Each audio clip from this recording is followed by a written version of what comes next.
Hi everyone, just wanted to show you what I have done off camera with this cute little teepee here. You can hear it shookity shaking. I made a little shaky pocket, just used some old packaging as the sort of like the acetate that goes on top. It's just some plastic packaging. Put my piece of foam all the way around the edge, just a really thin strip all the way around the edge, across the bottom. I actually put a piece across there and across there as well, so they're separate little shaker sections, just because I didn't want all of the star flowery sequins to fall all the way to the bottom. I wanted to be able to see it in each of the sections. I've got a super thin piece of sort of blacky grey colour paper.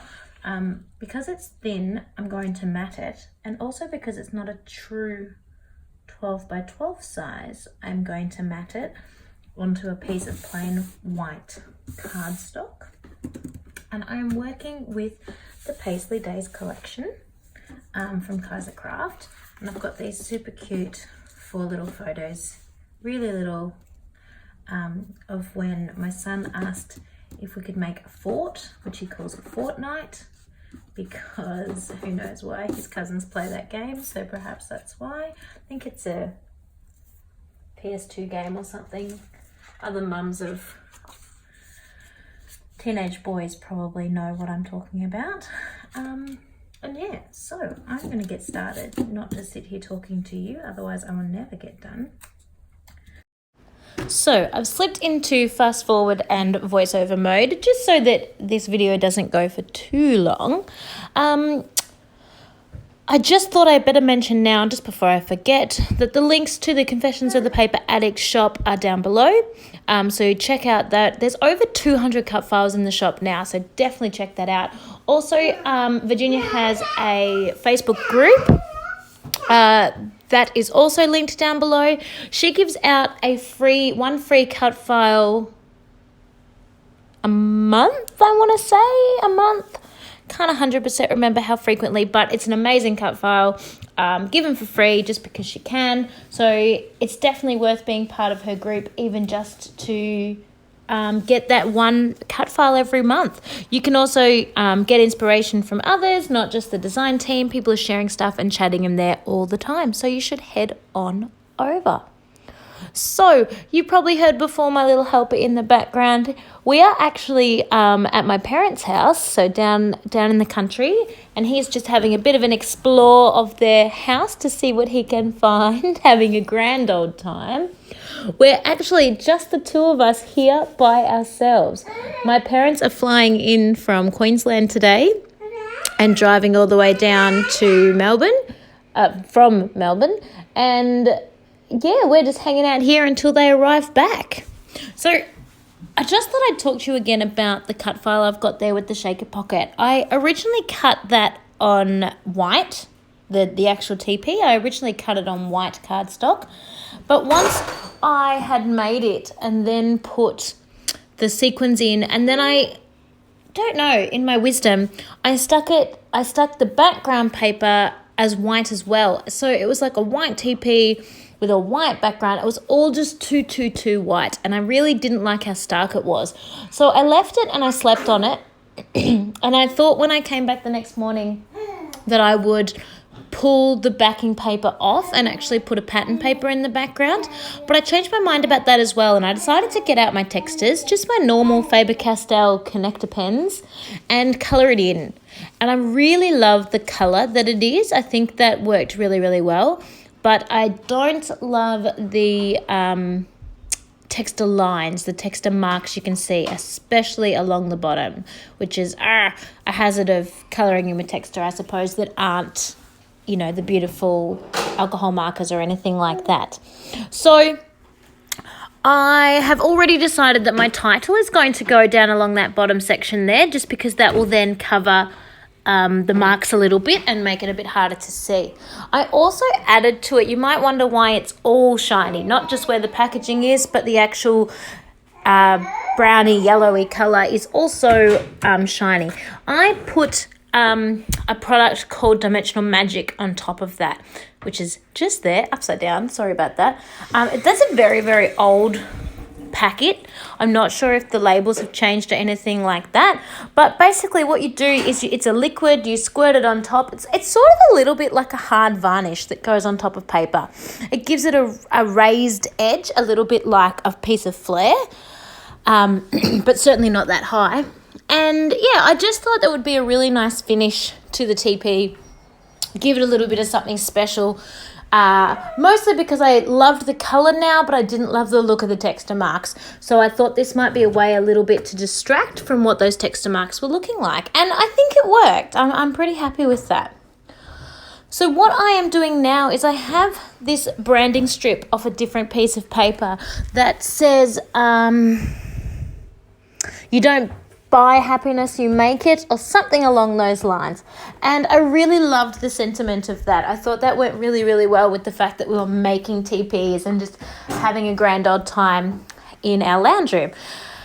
So I wanted to put that down along the bottom, and I thought I would just make a bit of a mess down there and tear the edge to I don't know, just add a little bit of texture, add a little bit of something different to the bottom of the page.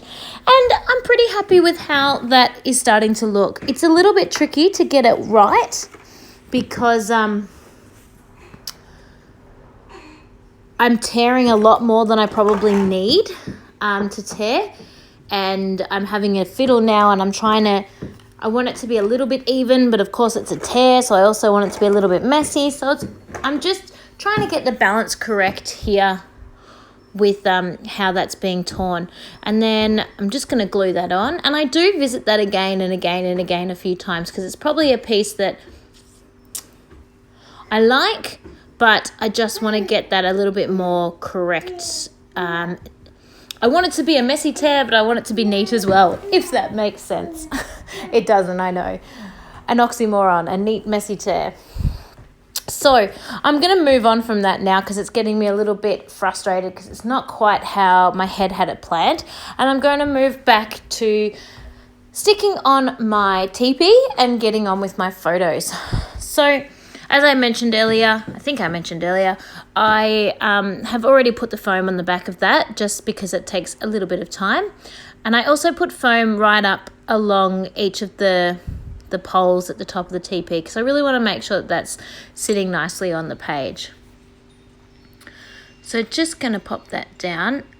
I almost probably made this too big. Probably needs to be just a tiny, even just a centimetre smaller, just a smidge smaller. But anyway, not going to recut it for that. I could have cut a little bit off the top of those poles. That wouldn't have been a big drama, but I'm just rolling with it as is.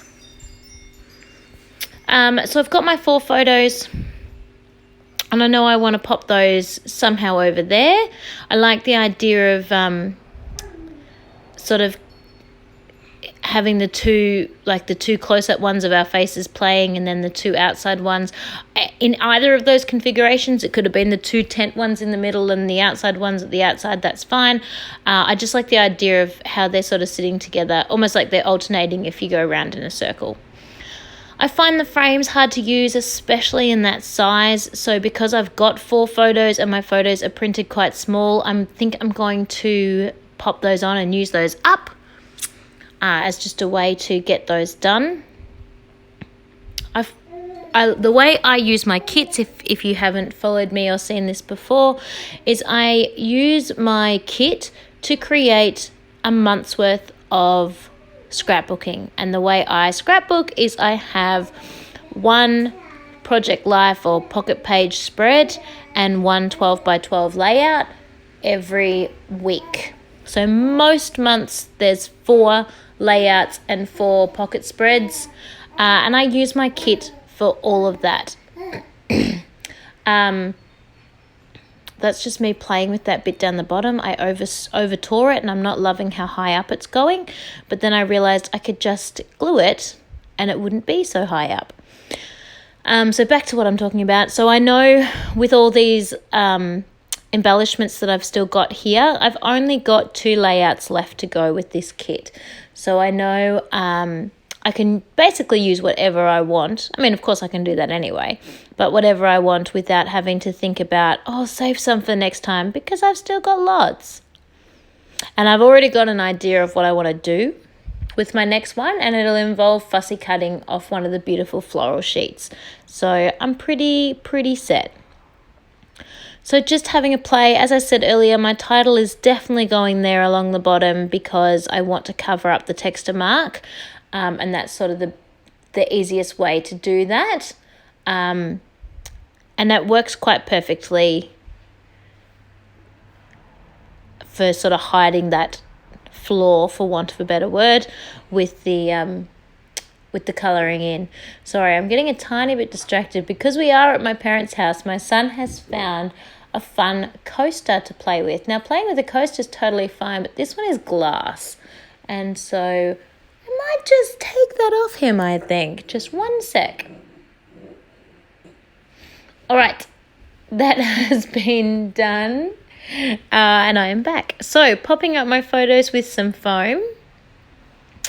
As I said, keeping those little frames there because I like that. And I'm using the larger white, not larger in photograph size, but larger in the actual frame itself is quite a thick frame. I am using that to highlight the absolute look of pure joy on my son's face. Oh, that is me saying I really wish there was just one more triangle on that bunting. It just doesn't quite reach far enough, and I could draw a little line or a bow or something to make it look like it didn't need to stretch that way, but I haven't, so let's just roll with it. So I'm sticking the frame up on foam because I really want to highlight, as I said, the look of pure joy on my son's face, but it's also then keeping it the same height as the teepee. Because if you think about it, the teepee is on double foam. The whole teepee itself has been set up on foam, but then to make the shaker pocket, there is foam. Excuse me. There is foam to make a like a cavity for the sequins to go inside. So to have the frame be at the equal height as the teepee, the photo is up on foam, and then the frame itself is up on foam. I hope that makes sense. It does make for a bit of a chunky layout, but I quite like chunk. If you've seen you haven't seen, coming up very soon is my layout shares for January, February, March and April, and you can see that my album is bursting at the seams, which won't stay that way because they don't fit in there. But yes, so I do like a little bit of chunk.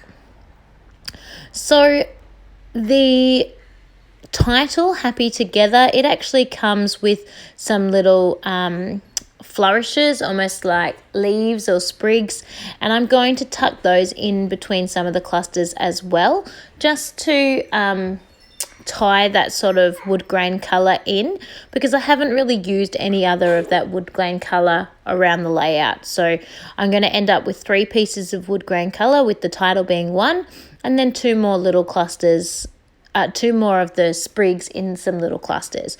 And I'm going to have 3 clusters around my 4 photos. So I'm just playing now with the chipboard thickers.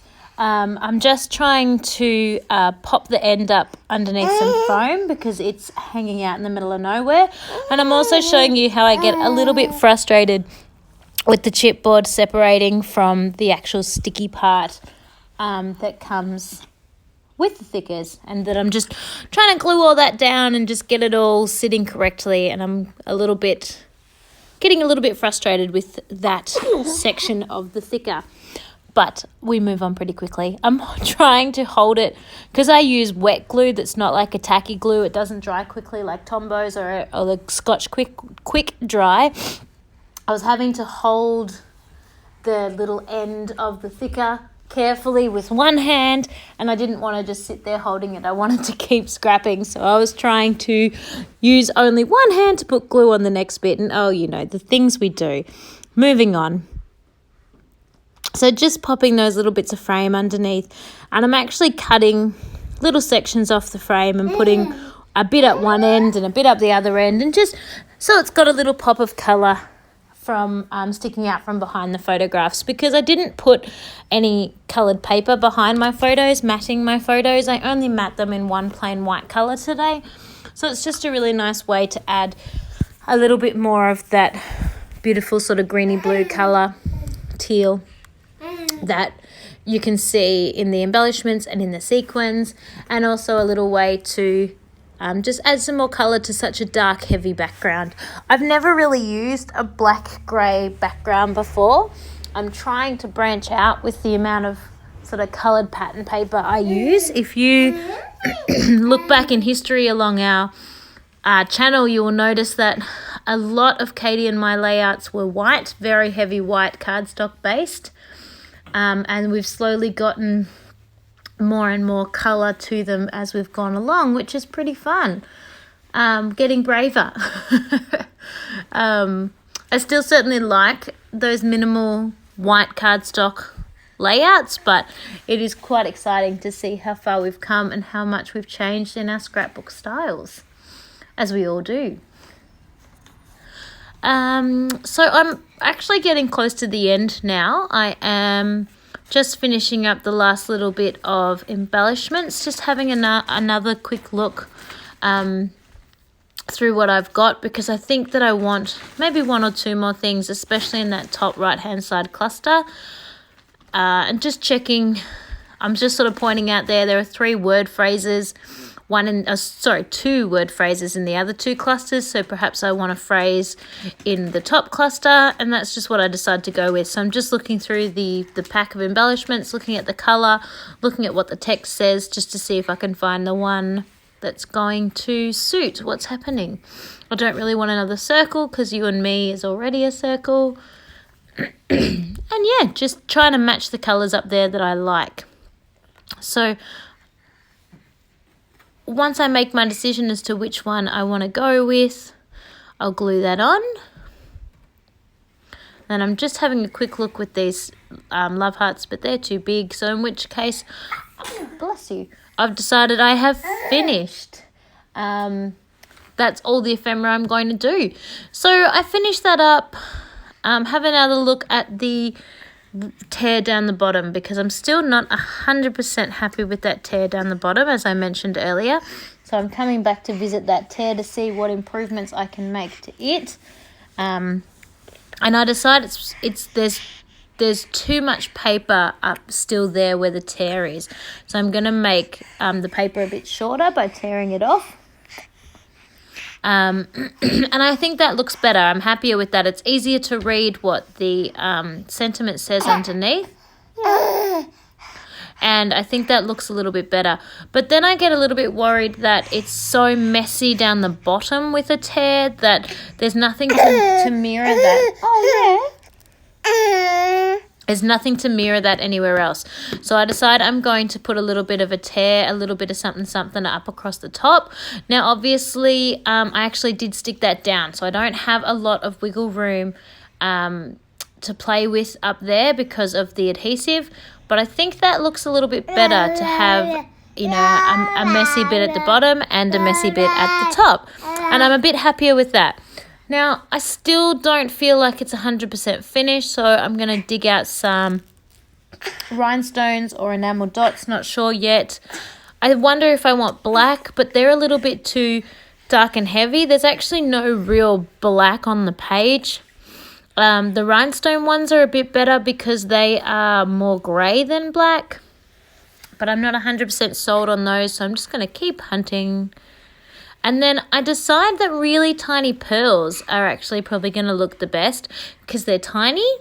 And I quite like the white. The white sort of ties in the white background of the teepee and the little white elements that are inside the ephemera. So I'm happy with the white. I'm not going to use heaps of them, just a few little spots in amongst the clusters to finish those clusters off.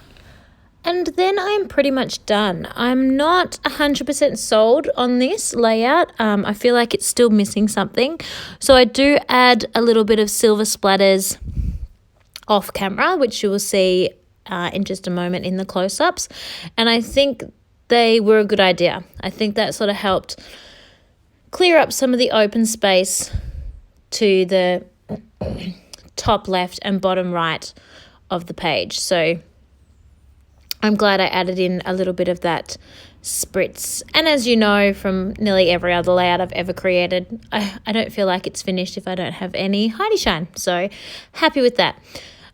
So stay tuned. There will be some close-ups in just a moment. Thank you for watching. Thanks. Please like and subscribe. Head over to the Confessions of the Paper Addict Facebook group and be part of that.